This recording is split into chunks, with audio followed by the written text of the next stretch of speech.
Hello everyone, welcome to the second Kids Club online. Well, are we at Kids Club?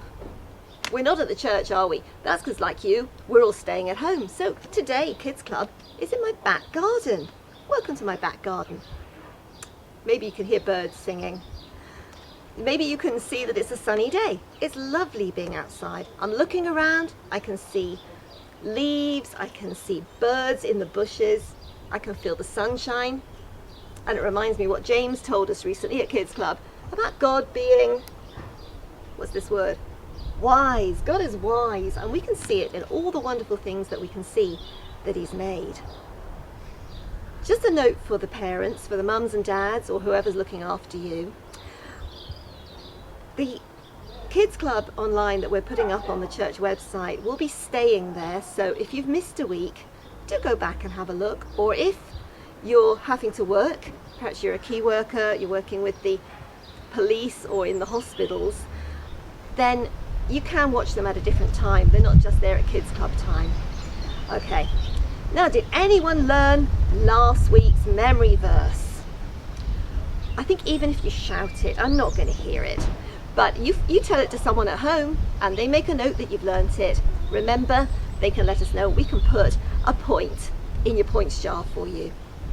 At the end of today's Kids Club, we'll give the mums and dads an email address where they can send to tell us that you've learnt your memory verse. Also, mums and dads or carers, if you want to take a photograph of craft that they've made and send it to us, we'd love to see it and we'd love to show everyone. We won't mention any names and we don't want photos of the children because it's going to go on the website, but we would really like to see your craft. So because we've got Kids Club in the garden today, I thought we'd do a garden craft.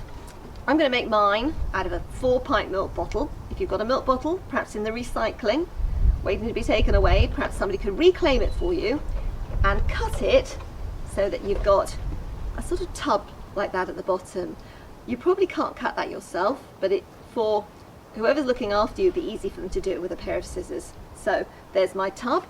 I don't need this bit, but I also do need the lid because we're going to make a little tiny garden with a pond in it. All right, now if you can't find a 4-pint milk bottle or your family don't have one, there are other things.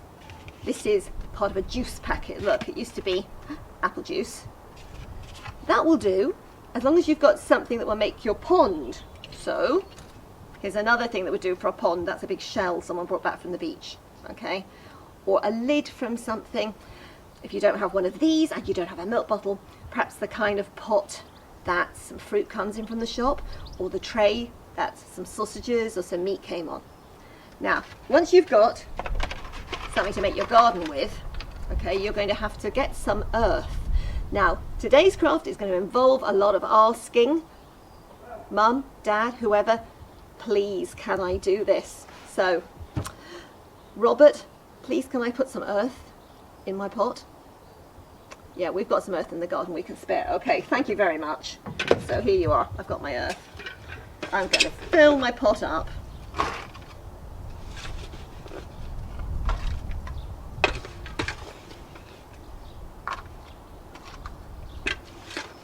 Fairly full.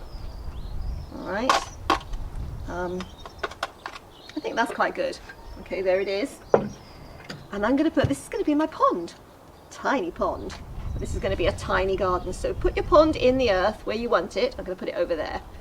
All right.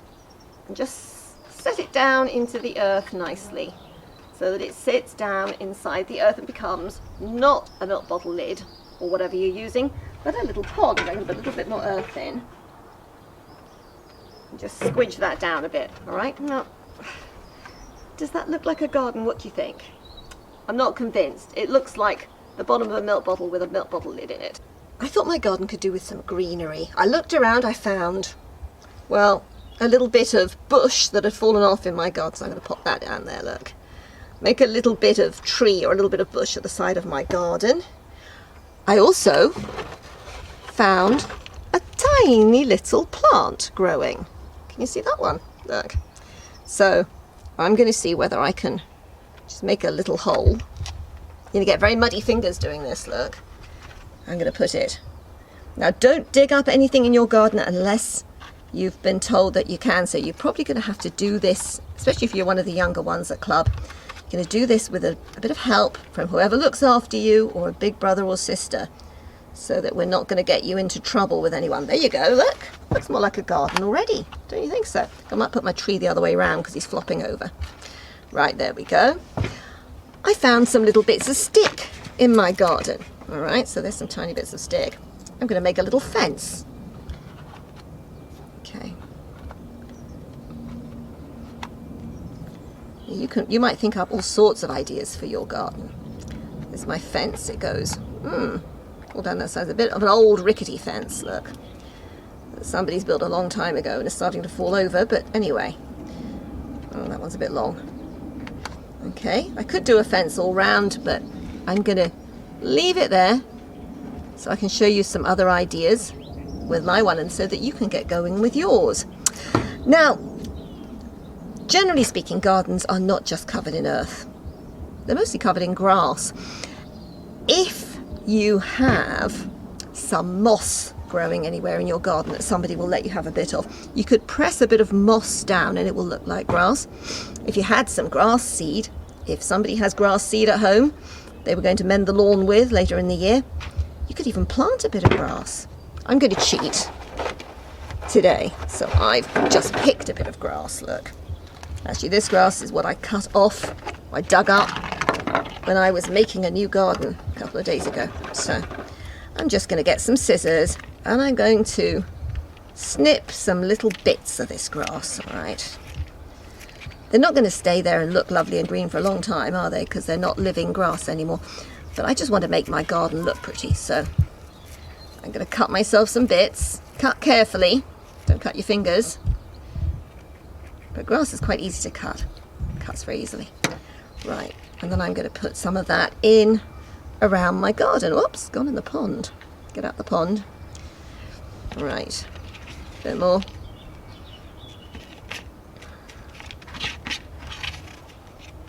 See? What do you think? I think that's looking nicer. I think so. I think that's looking a lot better than it was. If I had more time, I was going to take more time over this, I'd be able to make it look green all over, I think. Okay, well, there's my garden. That's come on quite well, I think.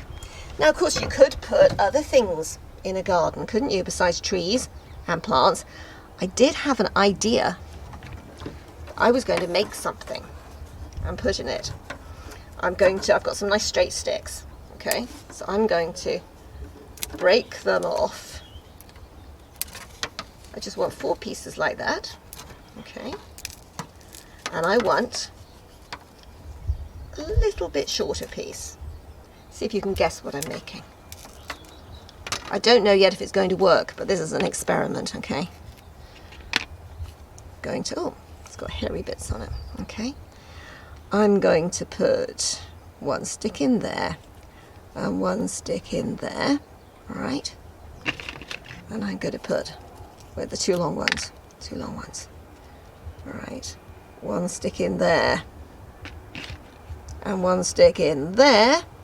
Oh, I wonder if I can make this work. Let's have a look. I can make that go across there. Now that looks a little bit to me like the frame that a swing goes on. I don't think there's quite room to put a swing, but it could be something, could be a nice arch for growing roses up over in my garden. Look, you can make all sorts of things out of sticks. If you had a little piece of wood and some sticks, you might be able to make a park bench if you put the little piece of wood down and the stick sticking up behind it, like I've done with my fence there. If you had a little tiny house, perhaps a little tiny toy house, you could sit it in your garden and make it look nice. What do you think? I think that's not bad, but there is something missing. Okay, I'm going to have to go and get it. Okay, here's the missing thing. It's some water. Oh, is there any water in my elephant watering can? Yes! Right, so I've got my pond. What do you think? Look, it's a pond, it's got a bit of water weed floating on it. If you had some little tiny orange things, you could put them in and pretend they were goldfish. Perhaps somebody would let you have some tiny, tiny little bits of carrot, because they make quite good goldfish colour. and put in there, and there's your garden. Your garden could stay outside, especially if you've got plants in it. You need to give it a little tiny bit of water if you want to keep the plants looking nice. Okay, so you have fun making a garden, and don't forget, ask whoever's looking after you if they would take a photo, and remember there's going to be somewhere for them to send it, to email it to us so that we can have a look. Okay, everybody sit on the floor. We're going to sing Peter and John Went to Pray. You ready? I think a bit of jumping up and down is going to do us all good. Okay, here we go. Peter and John went to pray. They met a lame man on the way. He asked them for alms and held out his palms, and this is what Peter did say. Silver and gold have I none, but such as I have give I thee. In the name of Jesus Christ of Nazareth, rise up and walk. He went walking and leaping and praising God, walking and leaping and praising God. In the name of Jesus Christ of Nazareth, rise up and walk. He went walking and leaping and praising God, walking and leaping and praising God. In the name of Jesus Christ of Nazareth, rise up and walk. We've been talking about God's amazing love for us, so let's sing Jesus' love is very wonderful. Do you remember at Kids Club we sing it 3 different ways? So we're going to start very, very quietly.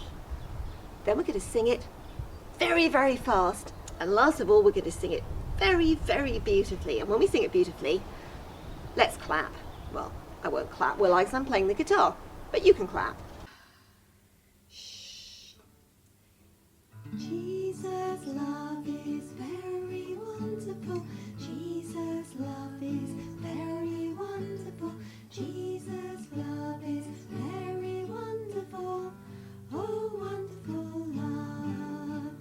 So high, you can't get over it. So low, you can't get under it. So wide, you can't get round it. Oh, wonderful love. Now fast, come on.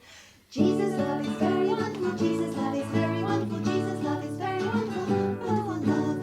So high, you can't get over it. So low, you can't get under it. So wide, you can't get round it. A wonderful love. And now, as beautifully as we can do it, come on. Jesus' love is very wonderful. Jesus' love is very wonderful. Jesus' love is very wonderful. Oh, wonderful love. So high, you can't get over it. So low, you can't get under it. So wide, you can't get round it. Oh, wonderful love. What else do we have, Rob? What else did we say? Wide, wide's the ocean. Okay, standing up for this one, we're going to do actions for wide, wide as the ocean. So make sure you've got room when you put your arms out, that you're not going to knock anything over in your house and you're not going to hit anyone.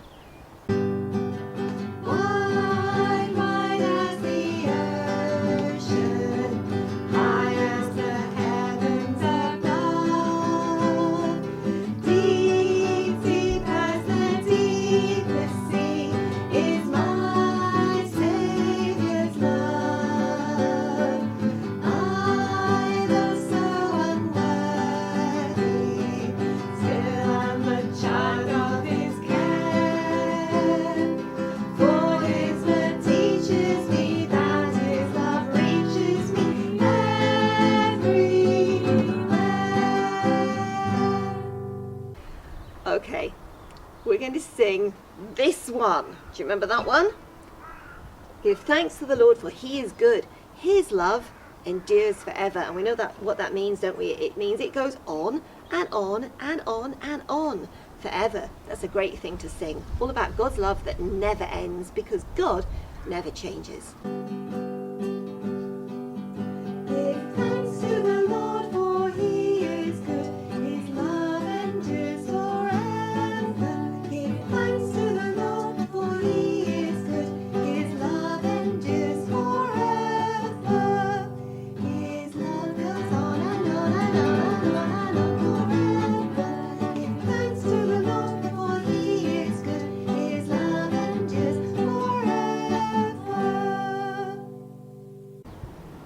Here's a favourite one that all the younger ones love. Come on, you can get ready to build your house. And we know that we need to build our lives where? On the Lord Jesus Christ.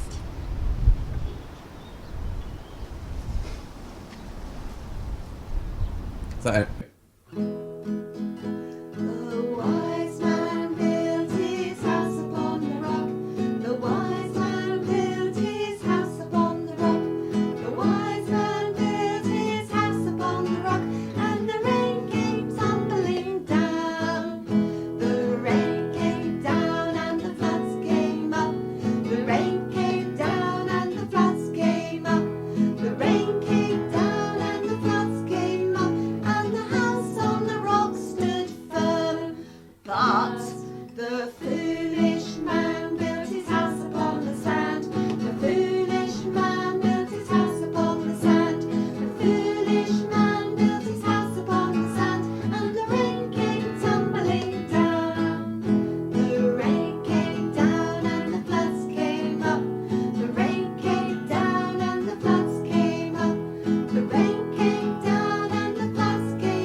So let's just start today's Bible lesson by looking at some of the things we've learned in the last few weeks. Let's remind ourselves. We're learning about God. Here we are. God is. And we've learned, well, first of all, that God is real, that God is wise, that God is holy, God is merciful. We learned that one last week. And God never changes. God never changes. So those are some things we've learned about God. We found that in the Bible, and we've learned verses to talk about it. So we have one more thing that we're going to learn this term that goes in that list. See if you can guess what it is. If I tell you that it's mentioned in the verse John chapter 3 and verse 16. Anybody remember learning that one? I think maybe some of the older ones will. It's the verse that says, God so loved the world that he gave his only Son, so that whoever believes in him will not die, but will have everlasting life. So what am I going to write up on the side of my garage now? Don't get me into trouble. I don't want to hear that anyone else has written on the side of their garage or their shed or anywhere else where they're not meant to write. Don't write on walls. I can write on this wall with these pens because it's going to wash off. And soon I'm going to get some white paint. As soon as the shops are open again, white paint, and we can paint all over the side of our garage. So I'm going to write the word up here. Okay? God is, this is what it says in the Bible. Not just God is loving, but God is love. God is love. That's a very short verse, isn't it? God is love. And, well, we like to be loved, don't we? Everybody wants someone to love them. And we have lots of people who do love us. You have mums, dads, grandmas, granddads, aunties, uncles, friends. You have all sorts of people who love you. But you know, I'm very excited to think that God is love and that God loves me because of all the things we've learnt about God. God is real, to start with. Now, your mums and dads, your grannies and grandpas, and everybody else, they're real as well, aren't they? But God is real. So I know that I'm loved by the real God who can really make a difference who can really care for me. I'm loved by the wise God. God is wise, and his love towards me is wise. His love towards all of us is wise. Now, sometimes it's easy to think that you can love someone by just giving them whatever they want. Or you can love someone by letting them get away with whatever they do. But God's not like that. God is somebody who loves us and who is wise. He knows what's best for us, and he always wants to do what's best for his people. Okay, let's move on. God is holy. God's love is a holy love. It's not like our love. Our love sometimes, well, it can be a bit selfish. We might be nice to someone else because we want them to be nice to us. But God is perfect. He's holy. And his love is the kind of love that we really need, because he really cares without being selfish about it, or without perhaps being unable to love us fully. God's love is holy, and God is merciful. God's love is merciful. Do you remember what that means? It means he's willing to forgive sin. It means he's willing to give good things to people like us who don't deserve it. That's a lovely kind of love to have, isn't it? Love that is merciful. Love that gives and goes on loving when we don't deserve it. Think about that. Think about people that aren't very nice to you. If there's somebody who's been not very nice to you, perhaps someone who was a bit mean to you at school, or perhaps a friend who fell out with you and was rude to you. It's hard to want to be nice back to that person instead, isn't it? It's very hard to love your enemies. But God's love is merciful. God gives good things and carries on loving to those who don't deserve it. People like us, people who are sinners and don't deserve it. And the best thing is at the bottom, God never changes. So his love never changes. That's great, isn't it? People love you, and your mum and dad love you, and they'll go on loving you. But sometimes people fall out. And we know that. Friends fall out. And that can be very sad and very hurtful. But God's love never changes, because it's part of who God is. God is love, and his love never changes. So we can trust it. We can depend on it. We can know that if God has promised to love us now, he will go on loving us. If we belong to him and he is our Heavenly Father, then he is a Father who will always care for us. Sometimes the people who do love us and carry on loving us have to be away. Perhaps some of you at the moment have mums and dads who are working in hospitals or in the police force, and sometimes they're going to have to be away from you, and maybe when you're sad, or perhaps if you're not feeling well, you have to put up with mum and dad not being there, and that can be really hard and really sad for you. But God is the one who can love us and never have to go away. He's the one who's always there for us. So that's a wonderful thing, that God is love. Over here on my garage, I've drawn a question mark, because I think we should finish with a question today. We know, we've just been talking about the fact that God is love, that God's love is real and wise and holy and full of mercy, that God's love never changes. But we have a question. The question is, what are we going to do if we know that that's true? We're going to say, oh, that's good, but I'll just leave it at that. I still want to go my own way, and I want to live my life my own way. Or are we going to say, if God loves me that much, if God's love is that wonderful, Why would I ever want to say no to him? Why would I ever want to turn away from him? So that's the question. The question is, because we know these great things about God, we know that he will forgive our sin if we put our trust in him. Why would we ever want to say, no, I'll go my own way? Why don't we say, yes, I know I need my sins forgiven. Yes, I know I need a merciful God to forgive me. Yes, I know that I need his love. And then we can come to him, put our trust in him, and we can belong to him always to the God who is love.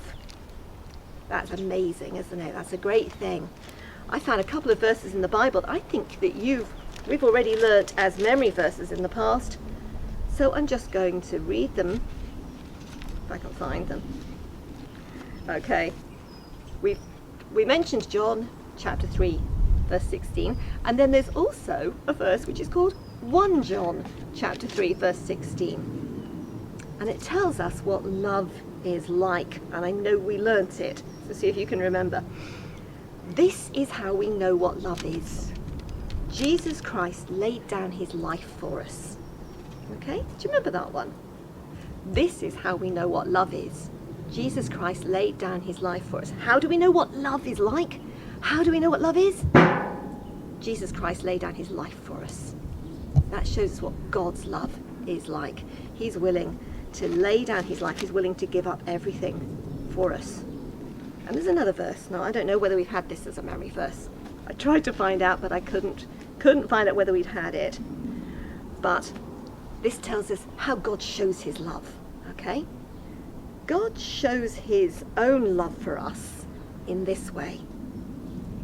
While we were still sinners, Christ died for us. Okay? Merciful love. Remember? Merciful love. Love that gives to those who don't deserve it. So those are two great verses. I can't remember whether we did that last one as a memory verse, or perhaps we'll have that as a memory verse this week. Okay? God demonstrates, it says here, his own love for us in this. And we're going to learn the next bit. While we were still sinners, Christ died for us. While we were still sinners, Christ died for us. Next week, it's going to be the week before Easter, and we're going to be thinking about when Jesus died on the cross. So it's a good verse to learn, to know that Jesus didn't just die on the cross because that's what happened. He died on the cross for us while we were still sinners. Okay, so let's see if we could say the verse. I could write it on the garage. Shh, don't tell anyone I'm writing on my garage. Okay. I think you're going to have to bring that camera closer, Robert. While we were still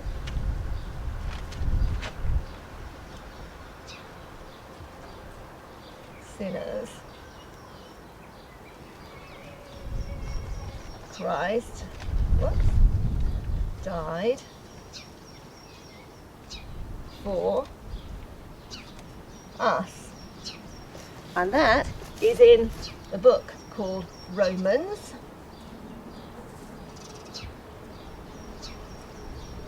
chapter 5 verse 8.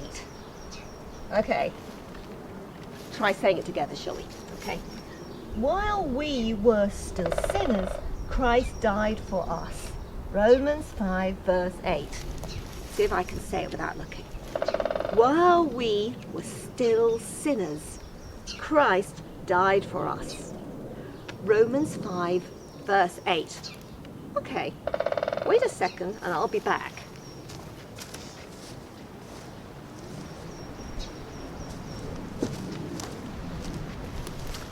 I've got a wet cloth. Okay.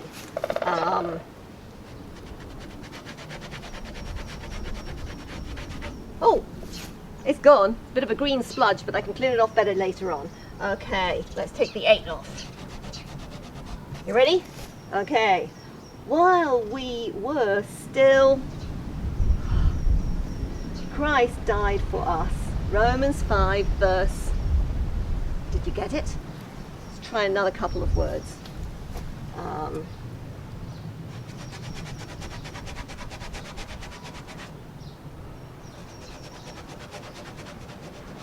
Okay. While we were still Christ for us.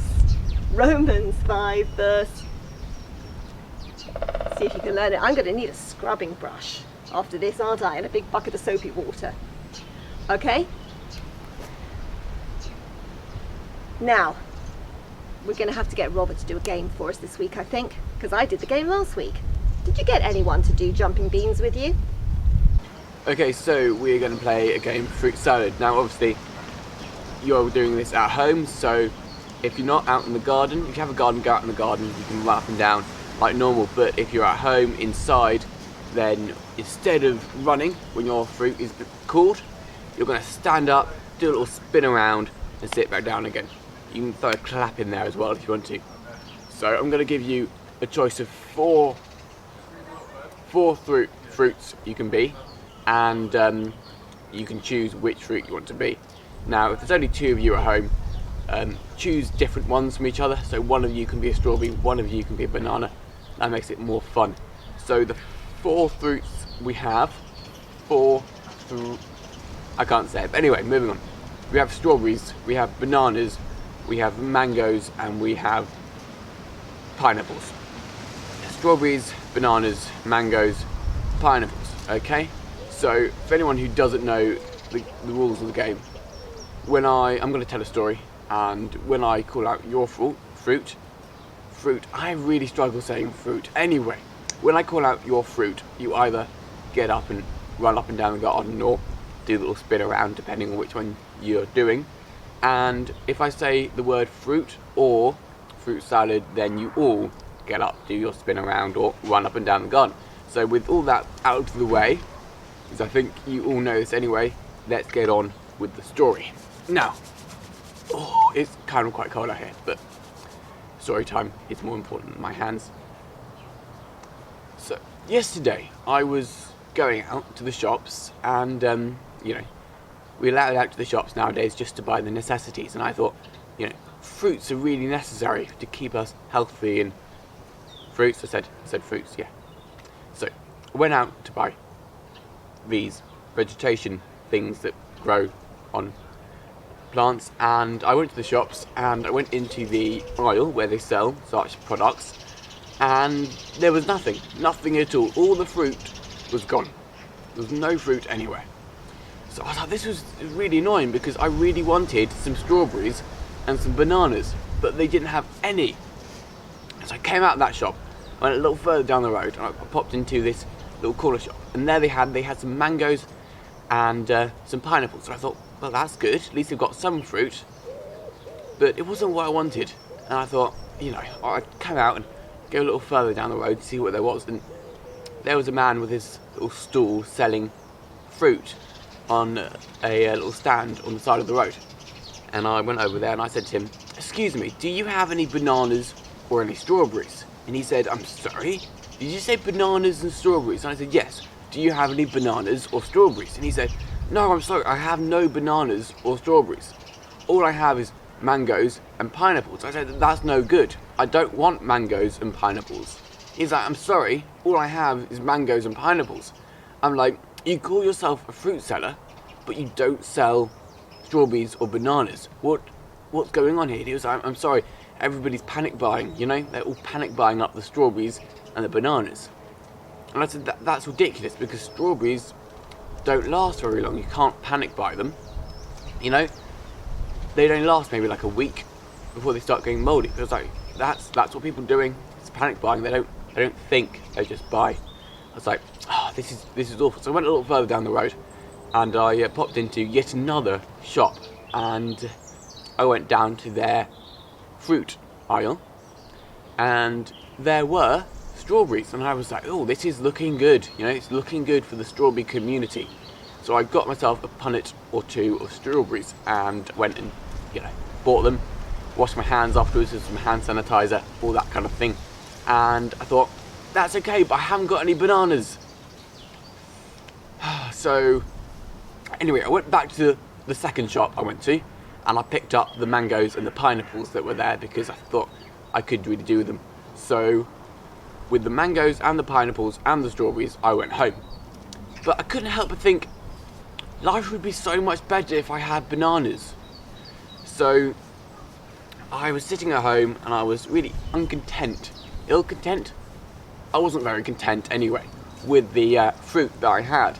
So I thought, you know what, bananas are a necessity, so I will go out again. You know, people can't say I can't go shopping for bananas, but bananas are a necessity. So I went out and I went to a different shop, a different place, entirely new. I've never been there before in my life.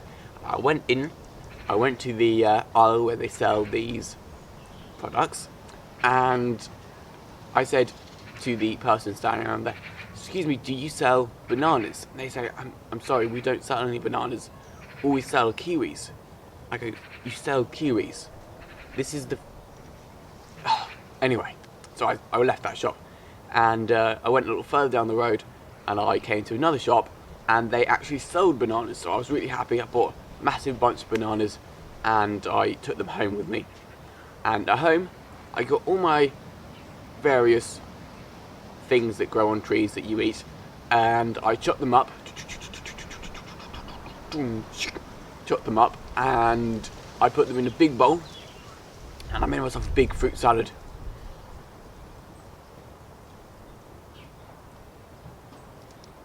Yeah, I hope you got that one.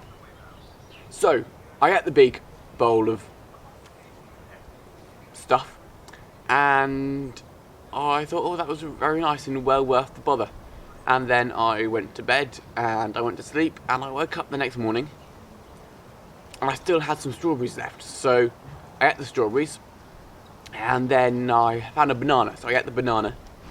And then I thought, you know what could finish off these two fruits really nicely would be a bowl full of mango and pineapple. So I ate that as well, and then I felt really ill because I'd eaten too much fruit. So the moral of the story is, eat enough fruit, but not too much. Anyway, that's over. The end. Okay, so don't forget, if you've got any photos of your craft, do send them to us if you'd like to, and we can show them to everyone next week. See you then. Bye!